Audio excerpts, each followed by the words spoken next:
হাসির রাজা, জ্ঞানের রাজা, রসিক রাজা।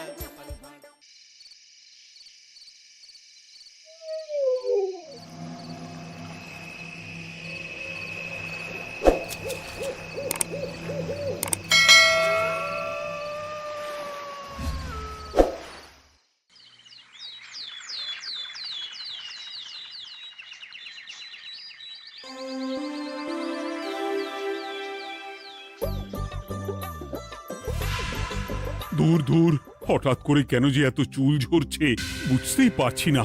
কতদিন হয়ে গেল চুল ওঠা আর থামছেই না। না, এমন হতে থাকলে তো মাথায় টাক পড়ে যাবে। না না না, আজ রাজবৈদ্যের কাছে পরামর্শ নিতে হবে। কি ব্যাপার মহারাজ, আজ আপনাকে এমন চিন্তিত দেখাচ্ছে কেন? জীবনে বড় দুঃখ গোপাল, মন মেজাজ একদম ভালো নেই। সে কি, কি হয়েছে মহারাজ? গোপাল থাকতে দুঃখ কিসের? আর বলো না, মাথার চুলগুলো আজকাল ঝড়ে পড়া পাতার মতো পটপট করে ঝরে যাচ্ছে। আমি তো জানি কেন এমন হচ্ছে, কিন্তু এখনই মুখ খুললে চলবে না। আর একটু বেশি বিপদ বাড়লে তখন মাঠে নামবো। তাই বলুন। এ তো খুব ছোট ব্যাপার, চুল ঝরলে টাক পড়বে, আর সেটা পড়া কত ভালো জানেন? কথায় আছে, যত বড় টাক তত বেশি টাকা। তুমি চুপ করো তো বাপু। যদি টাক থাকলেই টাকা হতো, তাহলে তোমার টাকা কোথায়? যেটা বোঝো না সেটা নিয়ে কথা বলো না। তাই না তাই, মহারাজের ঝরছে চুল, চিন্তার ভাঁজ মাথায়। গোপাল যতই চেষ্টা করুক, চিড়ে ভিজবে না কথায়। তোমরা সকলে থামো তো দেখি। ও রাজবৈদ্য, তুমি এর কিছু উপায় বলো। আগে মহারাজ, অনেক সময় দেহে ওই লৌহের পরিমাণ কমে গেলে এমন চুল ঝরে। আপনি বরং পালং শাক, ওই কিশমিশ, কলা ও আরো কিছু ফল আমি বলে দিচ্ছি, সেগুলো বেশি করে খান। আচ্ছা আচ্ছা আচ্ছা, তবে তাই করে দেখি।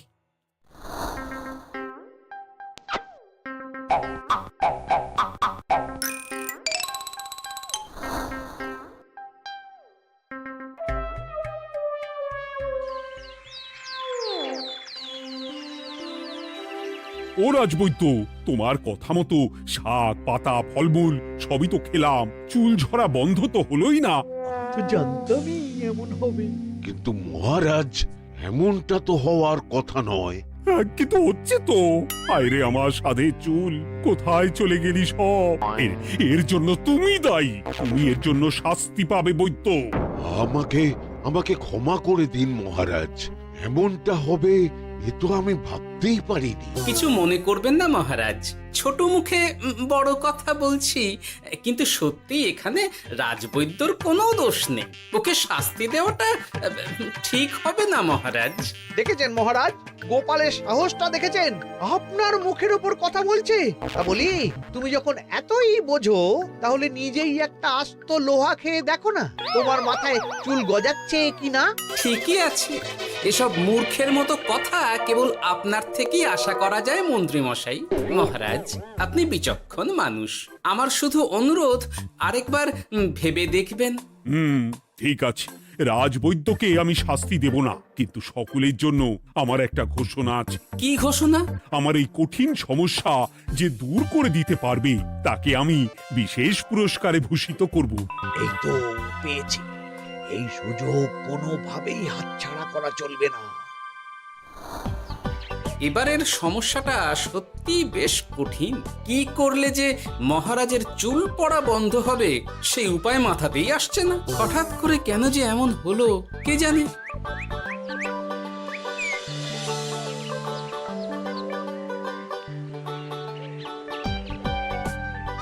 ও মা, তুমি এসে গেছো? একটু বসো, আমি তেলটা মেখেই হাত ধুয়ে খাবারটা বাড়ছি। হ্যাঁ, সে ঠিক আছে, কিন্তু তুমি কিসের তেল মাখছো এটা? কি আবার মাথার চুলের তেল? এখানেও চুল, ওদিকে মহারাজেরও চুল ঝরে পড়া নিয়ে আমরা সবাই হিমশিম খাচ্ছি গিন্নি। আরে, মহারাজের অত সুন্দর কালো চুলগুলো ঝরে যাচ্ছে, এ তো ভারী দুঃখের কথা। সে আর বলতে। ওই জন্যেই তো আমি বাবা মাথায় এই জড়িবুটি তেল মাখি, এতে চুলের গোড়া শক্ত করে, চুলকে ভালো রাখে, নতুন চুল গজায় সব। হ্যাঁ কি কি বললে? নতুন চুলও গজায়? সত্যি? হ্যাঁ, বাহ, তাহলে আর চিন্তা কি? আমাকে এই তেলটা একটু দিতে পারবে গিন্নি? মহারাজকে দিয়ে আসি। উনি বলেছেন যে ওনার সমস্যা দূর করতে পারবে তাকে উনি পুরস্কার দেবেন। উমা, এই তাই নাকি? এই তো দারুণ ব্যাপার গো। নাও নাও নাও, তেলখানা নিয়ে মহারাজকে কাল দিয়ে এসো তাহলে। আর জানিয়ে দিও, দিনে 2 বার কিন্তু তেল মাখতেই হবে। হ্যাঁ আচ্ছা, ঠিক আছে।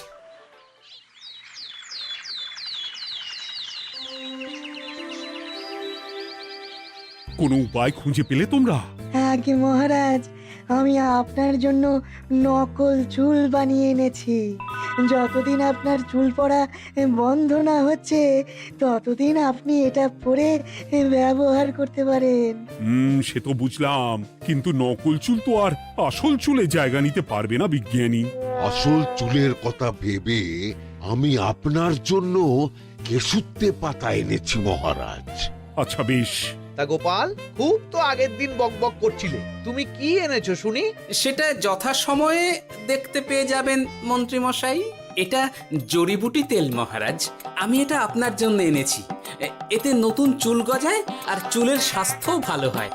আমার গিন্নিও ব্যবহার করে এটি, তবে দিনে 2 বার করে মাখতে হবে, তাহলেই ভালো ফল পাবেন মহারাজ। বাবা, তাহলে তুমি কেন মাখো না?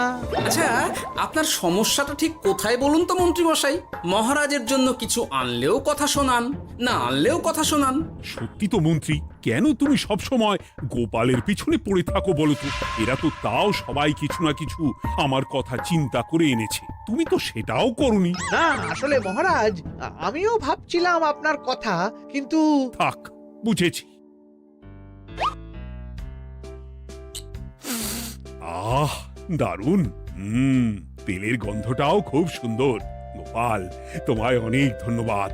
আশা করছি ব্যবহার করলে খুব ভালো ফল দেবে। একদম দেবেই মহারাজ। দূর বাবা, ভেবেছিলাম এক হলো আর এক। কোথা দিয়ে যে গোপালটা মাঝখান দিয়ে এসে নাক গলিয়ে ঢুকে পড়ে, খুব শক্ত পুরস্কার নেওয়ার। দেখাচ্ছি মজা।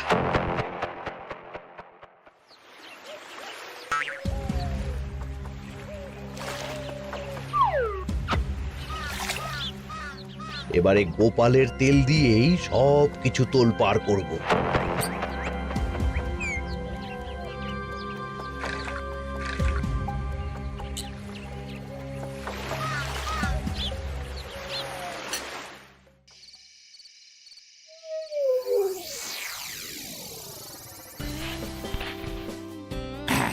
ব্যাস, হয়ে গেল 2 বার মাখা।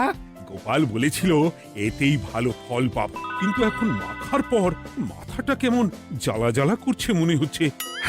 হয়তো নতুন চুল গজাবে বলে এমন হচ্ছে। কাল সকালে বোঝা যাবে। এতক্ষণে বোধহয় ছোট ছোট চুল গজিয়েই গেছে। কি এটা চুল গজানোর তেল ছিল নাকি পড়ে যাওয়ার? হে ভগবান, যেটুকু বাকি ছিল সেটাও ঝরে পড়ে টাক পড়েই গেল। হ্যাঁ, গোপালই হলো যত নষ্টের গোড়া। আজ আসুক সভায়।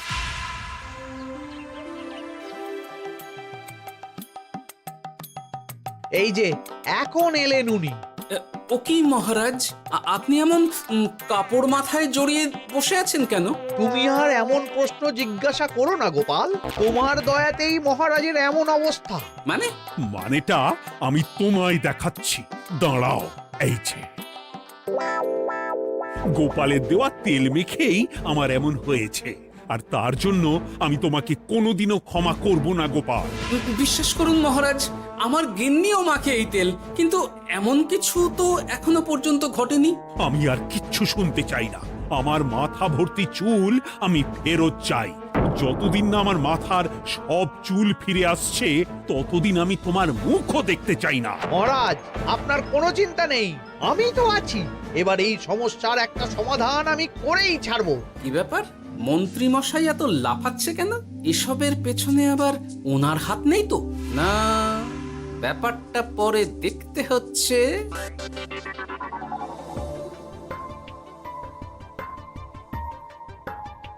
আমি বলি কি মহারাজ, এই সময়টা বরং আপনি নকল চুলটা মানে মানে পরচুলা ব্যবহার করুন। হ্যাঁ, অগত্যা, কিছু তো একটা গন্ডগোল আছেই।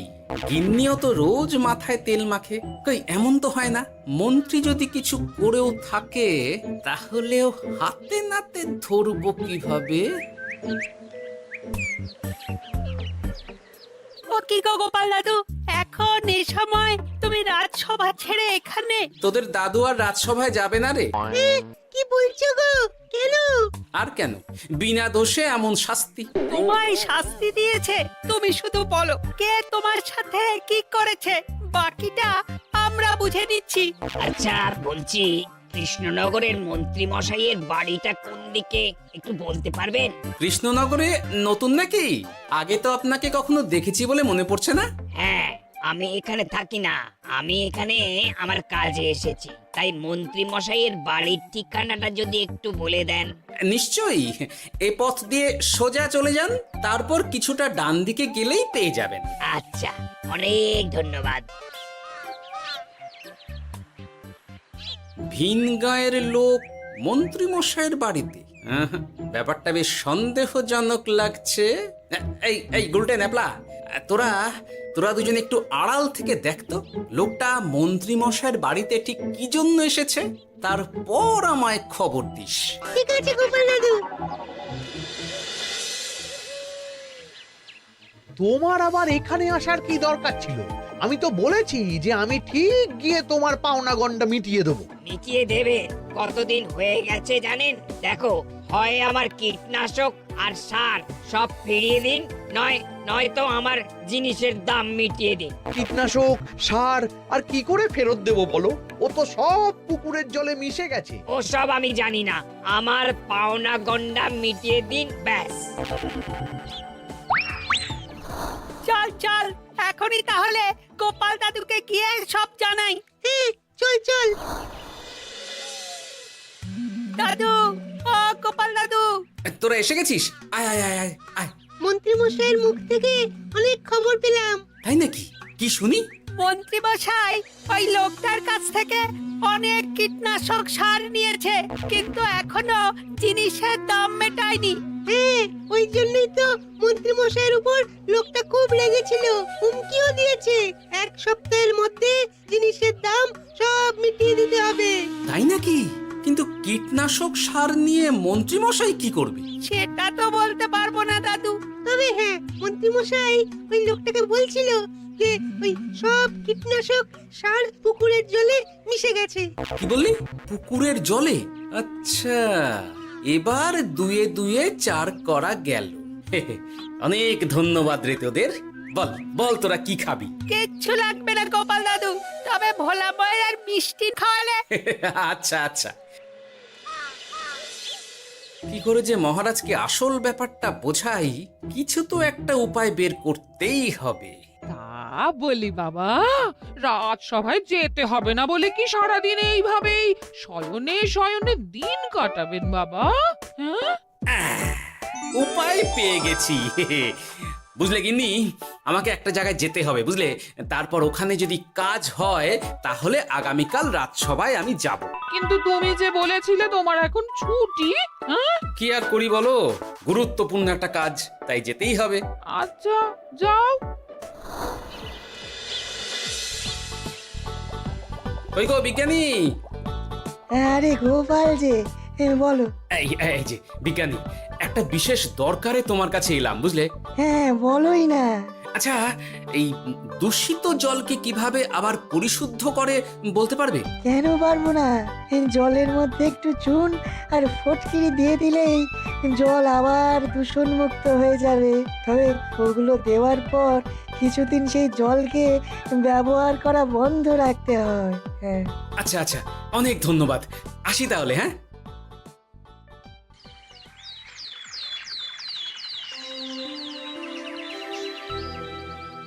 ছায়া পড়েছে, ছায়া পড়েছে। আমি বেশ বুঝতে পারছি তার ছায়া পড়েছে এখানে। কার ছায়া পড়েছে? আজকাল তোর মাথা থেকে অনেক চুল ঝরে পড়ছে, তাই না? আগে হ্যাঁ সাধু বাবা, আপনি একদম ঠিক কথা বলেছেন। ও বাবা, এই আবার কোথা থেকে উদয় হলো? আরে আমি একা গিয়ে সেই স্নানের পুকুর পরিদর্শন করতে চাই। যথা আজ্ঞা বাবা।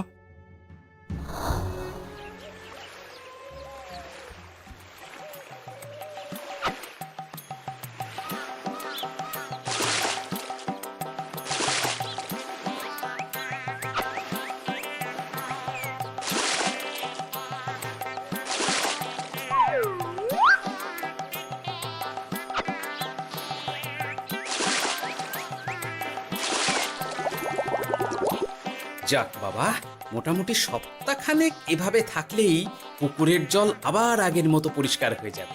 এবার শুধু মহারাজকে একটু বুঝিয়ে বললেই হয়ে যাবে।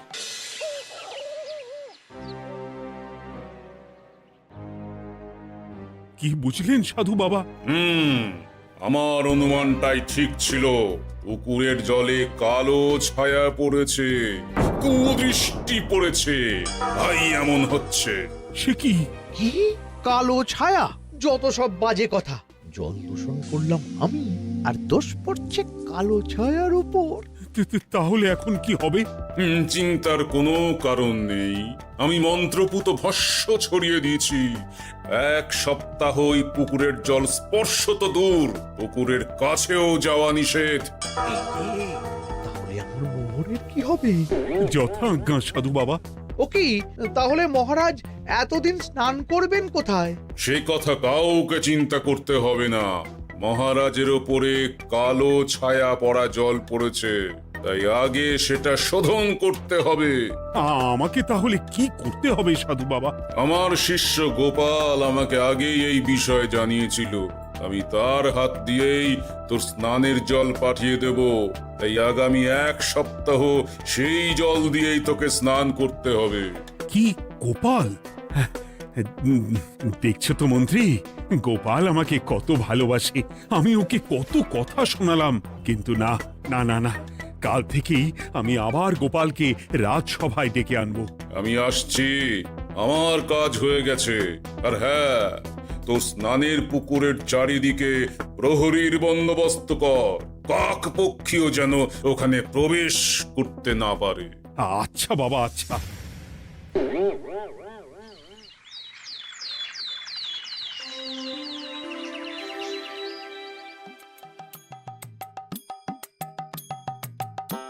গোপাল, তোমাকে আবার এখানে দেখতে পেয়ে আমার খুব ভালো লাগছে। তোমার গুরুদেব গতকাল এসেছিলেন, কিছু মনে করো না।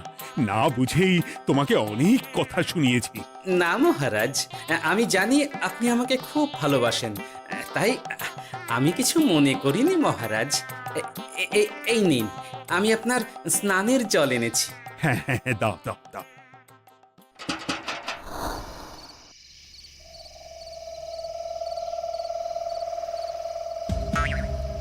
ও বাবা, পুকুরের কাছে যে গিয়ে দেখবো সে উপায় নেই। চারপাশে প্রহরীতে ভর্তি। তাহলে কি সত্যি সত্যি কালো ছায়া পড়েছে? ভালোই হলো, পাওনাদারকে বলে দেবো কীটনাশকটা জালি ছিল। হি হি।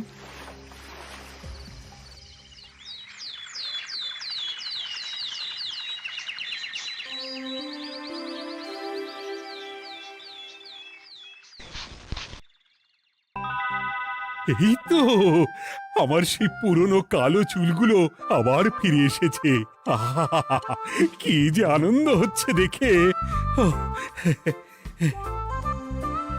আজ 1 সপ্তাহ সম্পূর্ণ হলো। গোপালের জন্য আমার স্নানের পুকুর থেকে কালো ছায়া দূর হয়েছে। আমাকে এই সমস্যা থেকে দূর করার জন্য আমি গোপালকে 100টি মোহর উপহার দিতে চাই। ধন্যবাদ মহারাজ। দূর, আমার আর ভালো লাগে না। সব সময় গোপালই মোহর পায়, এটা তো আমার পাওয়ার কথা ছিল।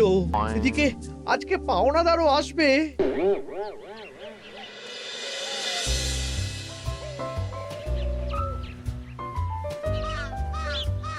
গোপাল দাদু, ওই লোকটা এসে গেছে। আচ্ছা, আসছি। এটা তো মন্ত্রীর বাড়ির দিকে রাস্তা। আমরা তাহলে ওদিকে কেন যাচ্ছি গোপাল? আপনার পুকুরের আসল রহস্যটা কি সেটা আপনি জানবেন না মহারাজ? মানে নিজের চোখেই দেখুন, তাহলে বুঝতে পারবেন। আর একটু সময় দাও আমায় ভাই, এমনিতেও তোমার কীটনাশক কোনো কাজের নয়। কি এখন এসব কথা? আর একদিনও সময় দিতে পারছি না। একটু বোঝো, একটু। সব আমি মহারাজের পুকুরের জলে মিশিয়ে দিয়েছি। মন্ত্রী, তুমি তাহলে সেই কালো ছায়া? মহারাজ, আপনার পর্দা ফাঁস হয়ে গেছে মন্ত্রী মশাই। তুমি তাহলে সবটা জানতে? একদম প্রথম থেকে। রে, খুব জোর ফেঁসেছি। এদিকে পাওনা আর ওদিকে মহারাজ, এখান থেকে কেটে পড়তে হবে। গন্ডগোল করে আবার পালানো হচ্ছে তবে রে। বলো, কেন করেছিলে? মহারাজ, আমি ভেবেছিলাম আপনার সব চুল উঠে গেলে আমি আপনার কাছ থেকে চুল গজানোর ওষুধ দেওয়ার নামে অনেক টাকা লুটবো। কিন্তু সেই ভাবনা ভাবনাই থেকে গেল, সেগুড়ে যে বালি হয়ে গেল। ভাবা যায় চুলের জন্য চুলো চুলি, হ্যাঁ? হাসির রাজা জ্ঞানের রাজা রসিক রাজা